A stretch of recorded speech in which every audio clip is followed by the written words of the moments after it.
नमस्कार मित्रों और मेरे प्यारे बच्चों, आपकी अपनी कोचिंग सुमन हिंदी क्लास में आपका हार्दिक अभिनंदन है। आज मैं समास के 25 प्रश्न लेकर आपके समक्ष उपस्थित हूँ।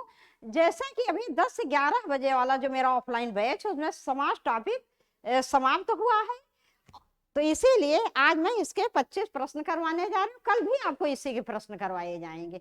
समास एक ऐसा टॉपिक है, कोई भी प्रतियोगी परीक्षा हो, चाहे पुलिस हो, एसआई हो, लेखपाल हो या टीजीटी पीजीटी हो, सब समास टॉपिक जरूर आता है। तो आज हम देखते हैं इन महत्वपूर्ण प्रश्नों को। प्रश्न 1, इनमें से कौन सा कथन पूरी तरह तत्पुरुष समास से संबंधित है? इसमें कौन सा कथन है जो तत्पुरुष समास से संबंधित है? पहला देखो, ए, इसमें पूर्व पद प्रधान होता है। यह तो बिल्कुल गलत है, पूर्व पद तो अव्ययी भाव समास में प्रधान होता है। दूसरा देखो, इसमें पूर्व पद संख्यावाची होता है। यह भी नहीं, गलत है। तीसरा, इसमें प्रायः उत्तर पद प्रधान होता है। इसमें है होगा, ये टाइपिंग की मिस्टेक है, इसमें है होगा, है। आगे देखो, इसमें पूर्व पद अव्यय होता है, ये भी उचित नहीं है। तो इसका विकल्प, ये 3 जो है विकल्प सी वो सही है। इसमें प्रायः उत्तर पद प्रधान होता है, इसमें उत्तर पद प्रधान होता है। किसमें? तत्पुरुष समास में। अन्य विकल्प देख लेते हैं। जैसे समास में क्या होता है, समास में 2 मुख्य पद होते हैं। पहले पद को पूर्व पद और दूसरे पद को उत्तर पद कहते हैं। तो देख लेते हैं पहला विकल्प क्या, इसमें पूर्व पद प्रधान होता है। पूर्व पद किसमें प्रधान होता है? अव्ययी भाव समास में, जिसमें पहला पद अव्यय होता है और वो प्रधान होता है। इसके बाद दूसरा, इसमें पूर्व पद संख्यावाची होता है। संख्यावाची किसमें होता है? पूर्व पद पहला पद। द्विगु समास में पहला पद संख्यावाची, दूसरा या उत्तर पद क्या होता है? संज्ञा होता है। चौथा देखो, इसमें पूर्व पद अव्यय होता है। जो अव्ययी भाव समास होता है उसमें पूर्व पद अव्यय होता है। तो इसका विकल्प 3 जो है यही आपका उत्तर होगा। इसमें प्रायः उत्तर पद प्रधान होता है। किसमें उत्तर पद प्रधान होता है? तत्पुरुष समास में। अब देखते हैं प्रश्न 2। प्रश्न 2, जिस सामासिक शब्द में पूर्व पद और उत्तर पद गौड़ होते हैं और कोई तीसरा पद प्रधान होता है, वहां कौन सा समास होता है? कहने का ये, जैसे मैंने अभी बताया कि समास में जो है मुख्य रूप से 2 पद होते हैं। पहले पद को पूर्व पद और दूसरे पद को उत्तर पद कहते हैं। तो किसी समास में पूर्व पद प्रधान होता है, किसी में उत्तर पद। लेकिन प्रश्न क्या पूछ रहा है, जिस सामासिक शब्द किसे कहते हैं? समास को ही कहते हैं सामासिक शब्द। तो जिस सामासिक शब्द में पूर्व पद और उत्तर पद गौड़ होते हैं, माने मुख्य नहीं होते, गौड़ होते हैं, कोई तीसरा पद प्रधान होता है, कोई तीसरा पद प्रधान होता है, जो अन्य अर्थ निकलता है वो प्रधान होता है, वहां कौन सा समास होता है? ये बच्चों में इसको बार बार इसलिए पढ़ रही हूँ क्योंकि जब तक आप प्रश्न को ठीक से नहीं पढ़ेंगे तब तक आप उसका उत्तर सही नहीं दे पाएंगे। तो 1 बहुब्रीहि, 2 कर्मधारय, 3 तत्पुरुष, 4 द्वंद्व। इसका विकल्प ए सही है, इसका विकल्प ए सही है। बहुब्रीहि, इसका विकल्प ए सही, बहुब्रीहि। तो जिसमें दोनों पद मुख्य प्रधान ना होकर एक तीसरा अर्थ निकलता, वही मुख्य प्रधान होता है। तो वहां कौन सा समास होता है? बहुब्रीहि समास होता है। कर्मधारय समास कहाँ होता है? कर्मधारय समास वहां होता है जहां विशेष और विशेषण का संबंध होता है। एक पद विशेष और एक पद विशेषण होता है। कभी पूर्व पद विशेष होता है, कभी उत्तर पद, कभी पूर्व पद विशेषण होता है, उत्तर पद विशेष होता है। तत्पुरुष समास किसे कहते हैं? तत्पुरुष समास में क्या होता है कि दूसरा या उत्तर पद प्रधान होता है और कर्म कारक या कर्म तत्पुरुष से लेकर अधिकरण तत्पुरुष तक की विभक्तियों का लोप होता है। इसके अतिरिक्त द्वंद्व समास में दोनों ही पद प्रधान या मुख्य होते हैं। तो इसका विकल्प सही है। देखते हैं अगला प्रश्न। प्रश्न 3, अनुरूप में कौन सा समास है? अनुरूप में कौन सा समास है? 1 तत्पुरुष, 2 बहुब्रीहि, 3 कर्मधारय, 4 अव्ययी भाव। बच्चों ऐसा है, ये थोड़े ये नंबर जो है सही नहीं पढ़े हैं, कोई बात नहीं, मैं आपको बता दे रही हूँ, आप 1 2 3 4 समझ लो। इसमें टाइपिंग की मिस्टेक हो गई है, ये नंबर ठीक से नहीं पढ़े हैं। तो अनुरूप में कौन सा समास होगा? अव्ययी भाव। ये अव्ययी भाव समास होगा। देखो अव्ययी भाव समास वहां होता है जहां पूर्व पद अव्यय होता है। जैसे ये रूप क्या है?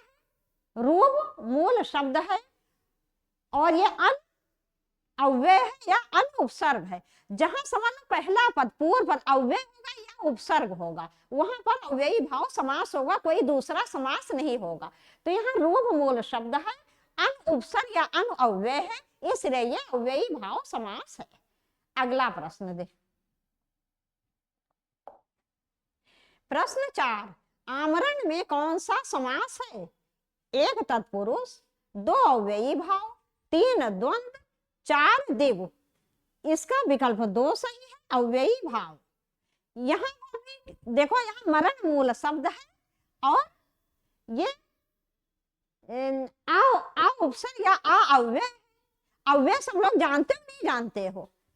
मेरे बच्चे तो सब जानते हैं क्योंकि वो पढ़ चुके हैं। फिर भी सब लोग दूर दूर तक देखो, अब सभी लोग मेरे स्टूडेंट हैं। जो लोग भी ये वीडियो देख रहे हैं सब लोग मेरे स्टूडेंट हैं। इस तरह लगता है जैसे पूरा भारत बिल्कुल सब लोग, मतलब इतनी दूर दूर तक लोग ऑनलाइन या यूट्यूब में अटैच हो जाते हैं कि लगता है सब अपना परिवार ही है। ठीक है, सारे स्टूडेंट मेरे ही हैं जो जो इस वीडियो को देख रहे हैं। तो मरण यहाँ मूल शब्द है, आ उपसर्ग या आ अव्यय हो गया तो शब्द बना आमरण, इसलिए अव्ययी भाव समास है। अव्यय क्या होते हैं? वह शब्द जो कि किसी भी लिंग वचन काल कारक आदि के आधार पर कभी परिवर्तित नहीं होते हैं, जिनका रूप कभी नहीं बदलता है, वही अव्यय या विकारी शब्द होते हैं। तो जहां पूर्व पद अव्यय या उपसर्ग होता है वहां अव्ययी भाव समास होता है। जैसे मरण मूल शब्द है, इससे पहले आ उपसर्ग या आ प्रत्यय लग गए तो शब्द बना आमरण, इसलिए यहाँ पर अव्ययी भाव समास है। अगला प्रश्न, प्रश्न 5, द्वंद्व समास में कौन सा पद प्रधान होता है? 1 पूर्व पद प्रधान, 2 उत्तर पद प्रधान, 3 दोनों पद प्रधान, चौथा कोई तीसरा पद प्रधान। इसका ये विकल्प 3 सही होगा, दोनों पद प्रधान। देखो बच्चों, द्वंद्व समास में दोनों ही पद पूर्व पद और उत्तर पद माने पहला पद और दूसरा पद दोनों ही प्रधान होते, मुख्य होते हैं। जैसे माता पिता, अब माता पिता में से दोनों ही मुख्य प्रधान, दोनों अपनी सत्ता रखते हैं। भाई जितना महत्व जीवन में माता का होता है उतना ही पिता के भी होता है, तो दोनों समान रूप से हैं, किसी को एक दूसरे से छोटा नहीं कहा जा सकता। इसलिए द्वंद्व समास में दोनों ही पद प्रधान होते हैं। जैसे भाई बहन, तो इस प्रकार से दोनों पद प्रधान। अगला प्रश्न, प्रश्न 6, आप बीती शब्द में समास है। 1 कर्मधारय समास, 2 द्वंद्व समास, 3 द्विगु समास, 4 तत्पुरुष समास। इसका विकल्प 4 सही, तत्पुरुष समास। तो आप बीती शब्द में तत्पुरुष समास है। एक एग्जामिनर आपसे और अंदर जाके पूछ ले कौन सा समास है, तो क्या होगा? अधिकरण तत्पुरुष समास।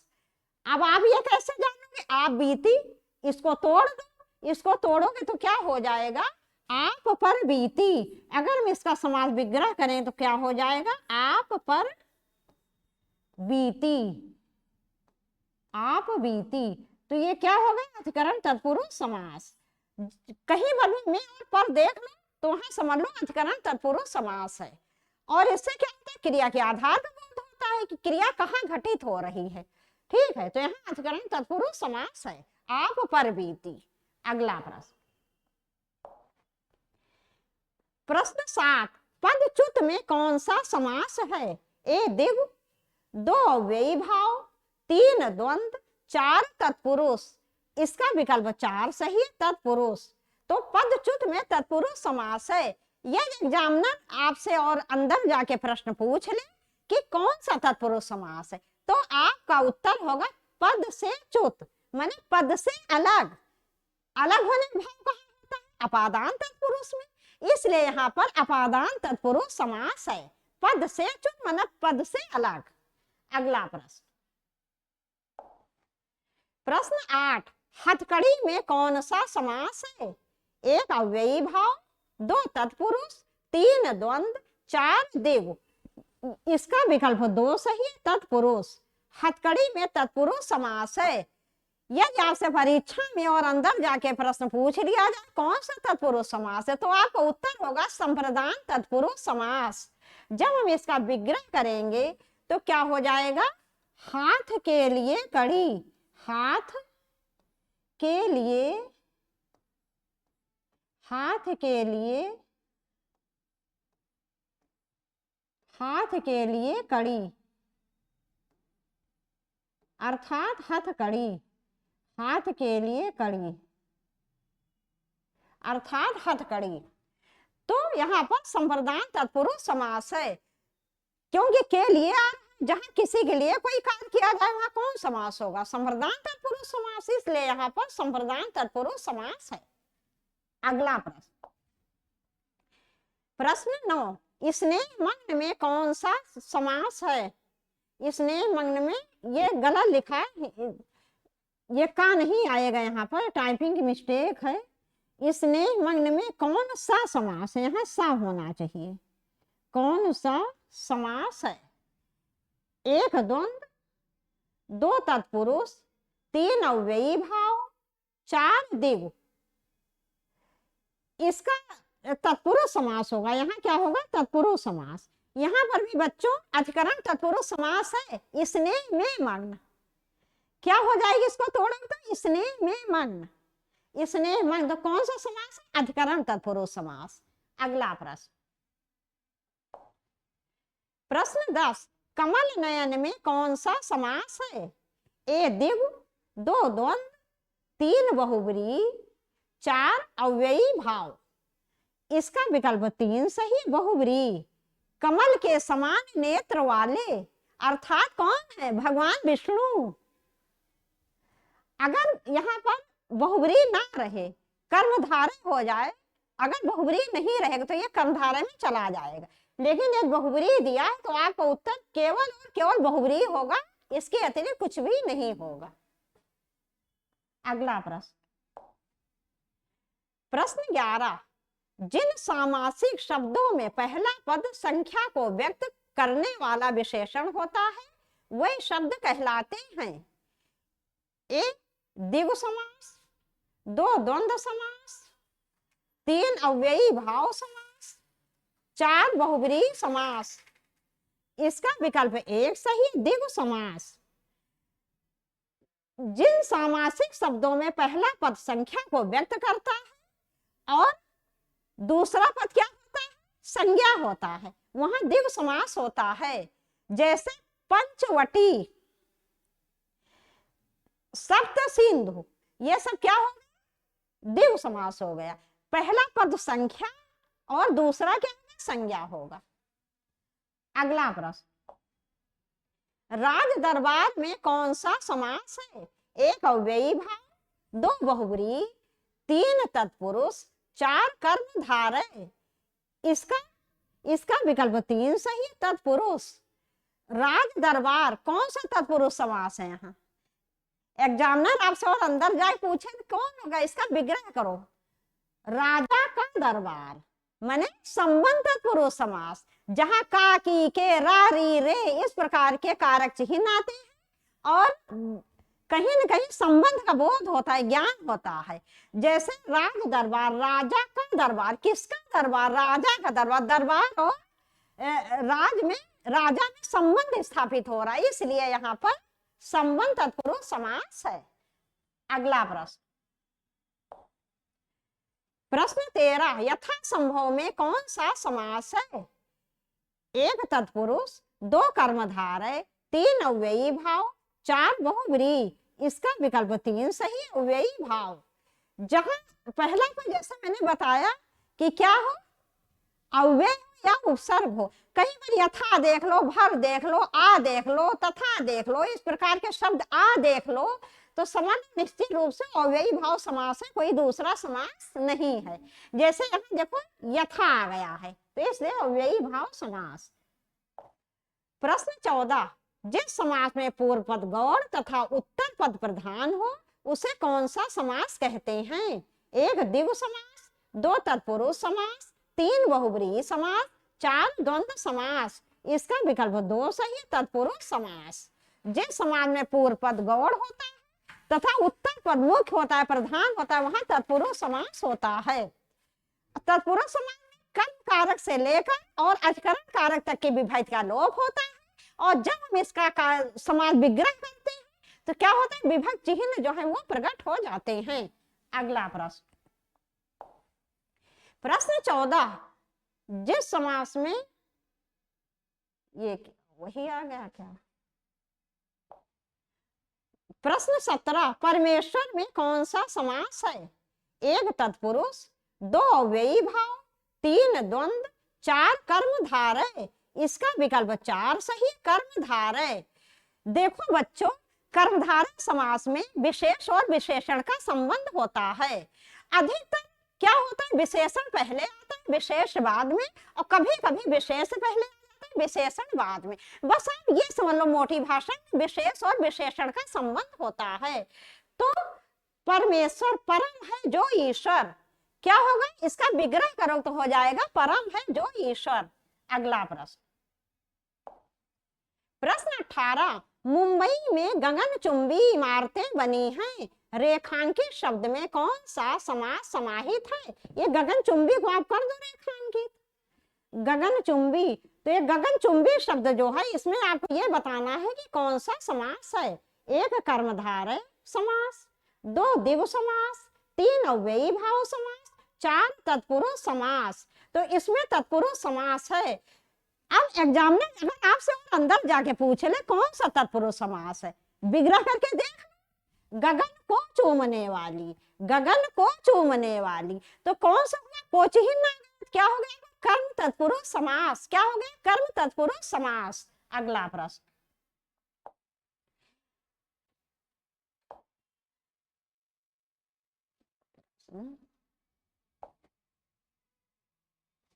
उन्नीस नंबर,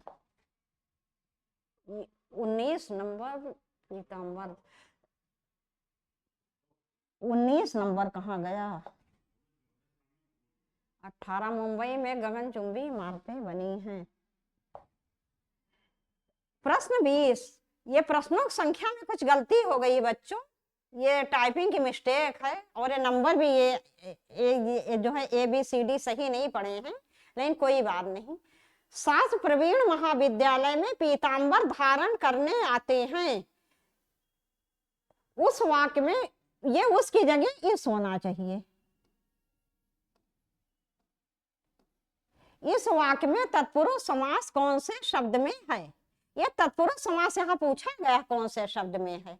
शास्त्र प्रवीण महाविद्यालय में, महाविद्यालय क्या हो गया, महान है जो विद्यालय, कर्मधारय समास हो गया। ये पीताम्बर क्या हो गया, ये भी कर्मधारय बहुब्रीहि दोनों हो गया। यदि विकल्प में कर्मधारय बहुब्रीहि नहीं रहेगा तो पीताम्बर शब्द जो है ये किसमें चला जाएगा, ये चला जाएगा कर्मधारय में। लेकिन यदि बहुब्रीहि दिया है तो बहुब्रीहि में आ जाएगा। पीला है अंबर वस्त्र जिसके, अर्थात भगवान विष्णु। तो ये शास्त्र प्रवीण जो है इसमें केवल जो है इसमें तत्पुरुष समास होगा। शास्त्र प्रवीण शब्द जो है इसमें तत्पुरुष समास होगा। शास्त्र में प्रवीण तो क्या होगा, अधिकरण तत्पुरुष समास। तो ये इसका आपका विकल्प 3 जो है ये सही है। अगला प्रश्न,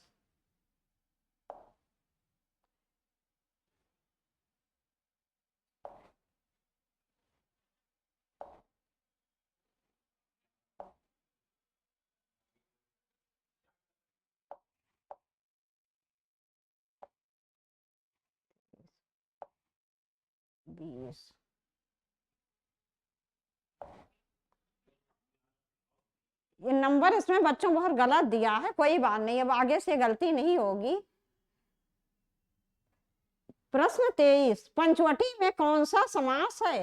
एक तत्पुरुष समास, दूसरा द्विगु समास, 3 द्वंद्व समास, 4 बहुब्रीहि समास। इसका विकल्प 2 सही, द्विगु समास। देखो, जहां पहला पद संख्या होता है, संख्यावाचक, दूसरा संज्ञा होता है, तो वहां कौन सा समास होगा? द्विगु समास। ये पंच क्या है? पंच, पंच माने क्या होता है? 5। तो 5 वटों का समूह। तो पंच शब्द क्या है? संख्या माने 5, और वट क्या हो गया? संज्ञा हो गया। वट माने वृक्ष। तो 5 वटों का समूह, इसलिए यहाँ पर द्विगु समास है। ये तो इसमें बेटा जो है ये टाइपिंग की मिस्टेक हो गई, नंबर वगैरह गलत है, लेकिन मैं क्या पढ़ा रही हूँ, कैसे पढ़ा रही हूँ, तो आप लोग देख ही रहे हो। ठीक है। अगला प्रश्न, प्रश्न 24, कौन सा अधिकरण तत्पुरुष समान नहीं है? देखो, आप लोग नहीं भी विशेष ध्यान दिया करो, नहीं जो है हमारे बहुत से प्रश्न गलत करवा देता है। कौन सा अधिकरण तत्पुरुष समान नहीं है आपसे पूछा गया है? धर्म भ्रष्ट, पहला धर्म भ्रष्ट, दूसरा पुरुषोत्तम, तीसरा देशाटन, चौथा कुल श्रेष्ठ। इसका विकल्प 1 सही है, धर्म भ्रष्ट। इसको जब हम आप विग्रह करो तो क्या हो जाएगा? धर्म से भ्रष्ट, धर्म से भ्रष्ट माने धर्म से अलग हो रहा है, और जहां अलग होने का भाव होता है वहां अपादान तत्पुरुष समास होता है। इसके अतिरिक्त अधिकरण तत्पुरुष समास का चिन्ह क्या होता है? में और पर। जैसे पुरुषोत्तम, पुरुषों में उत्तम, देशाटन, देश में अटन, कुल श्रेष्ठ, कुल में श्रेष्ठ। इस तरह से तीनों ये अधिकरण तत्पुरुष समास। पहला जो है धनभ्रष्ट, ये अधिकरण तत्पुरुष समास नहीं है, ये अपादान समास है। अगला प्रश्न, प्रश्न 25, नीलांबर शब्द में कौन सा समास है? 1 कर्मधारय, 2 तत्पुरुष, 3 अव्ययी भाव, 4 द्वंद्व समास। इसका विकल्प 1 सही, कर्मधारय। जैसे कर्मधारय समास क्या होता है? विशेषण विशेष से विशेष विशेषण का संबंध होता है। तो पहला क्या है इसमें? विशेषण है। नीला है जो अंबर, तो नीला शब्द क्या हो गया? विशेषण। और अंबर क्या हो गया? विशेष हो गया। नीला है जो अंबर माने जो वस्त्र नीला है या जो आकाश नीला है, आप कुछ भी कह सकते हो। तो पहला पद क्या है? विशेषण, दूसरा विशेष है। अब बच्चों यहीं पर ये वीडियो समाप्त कर रहे हैं। मैं आपसे थोड़ा क्षमा चाहती हूँ, क्योंकि इसमें टाइपिंग की मिस्टेक हो गई है कुछ प्रश्नों में, लेकिन मैंने तो आपको बहुत ही अच्छी तरह पढ़ाया। आप देखिए, आपने देखा ही मैंने किस तरह सारे प्रश्नों को मैंने बताया है। तो और इस वीडियो को आप ज्यादा ज्यादा शेयर करो। जिसने चैनल को सब्सक्राइब न किया हो प्लीज सब्सक्राइब कर दो। आपसे जल्दी ही मिलेंगे बहुत अच्छे वीडियो के साथ, या तो किसी थ्योरी के साथ, या तो इसके समास के और प्रश्नों के साथ। नमस्कार।